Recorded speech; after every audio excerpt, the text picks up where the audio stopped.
Mr. President, we have a national emergency. A nuclear weapon atop a ballistic missile has been launched from a freighter off the coast of the United States. The weapon is not designed to kill Americans, at least not directly and right away. Instead, it is meant to unleash EMP, an electromagnetic pulse that destroys electronic devices and power grids. A single explosion unleashes electronic waves 1,000,000 times more powerful than any radio signal on Earth. In the United States, nearly all computers fail. Telecommunications end. Transportation comes to a halt. The stock market's crippled. Bank accounts disappear. Federal officials warn EMP could paralyze America, instantly returning our country to a pre-industrial age. And they say we are utterly unprepared for it. If you think about the effect of an electromagnetic pulse, it would be a devastating impact. Not only would the power grid be out, it would be out for probably months, but every piece of electronics that we use, from pacemakers to phones to cars to gasoline pumps to water pumps, would all be fried. With such weapons, an EMP weapon, meaning a small nuclear bomb, detonated above the center of the United States would literally take down the entire power grid of this country. Wow. Plunging us back 300 to 400 years. An EMP produces damaging current and voltage surges, burning out the semiconductor chip of any electronic device within line of sight. The result of that is a complete shutdown of the electronic system. Were the blast to occur high enough, the entire continental United States would be left with no electric power or the things that depend on electric power. Medical services wouldn't be available because they needed electric power. Telephones wouldn't work. The traffic lights would stop working. Big traffic jam. Transportation would be shut down. Electronic funds transfer wouldn't work, so you wouldn't get your paycheck. You wouldn't be able to use your credit card. Food stocks would run out very quickly. Everything we know about life today that makes it convenient and efficient would be shut down. It would mean that we would go back to a pre-industrial era overnight, in seconds. Pentagon estimates show that by the year 2015, Iran could have missiles capable of reaching the east coast of the United States.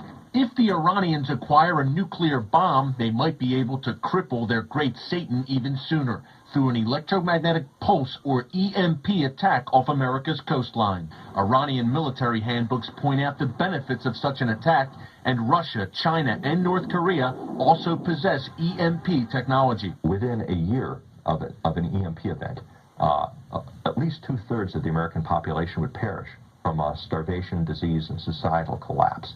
Prize nightmare scenario shows Iran or its terrorist proxy Hezbollah parking an unmarked freighter off America's east coast or in the Gulf of Mexico.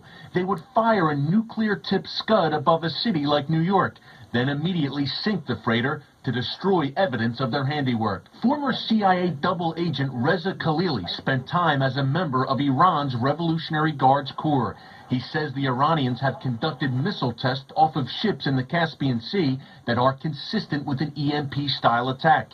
We've disguised his face and voice for his safety. Former CIA double agent. No shit. Sounds like they're going to do it to us, I guess. As a false flag. They had a commission that put reports out on this years ago. I know any sick bastards that are going to do this. I think I know exactly who will. Within a year after such an attack. This is a catastrophic threat waiting to happen, and that North Korea, China, and Russia all understand it and are all working on it. I was out at a conference near Los Alamos of our country's leading experts.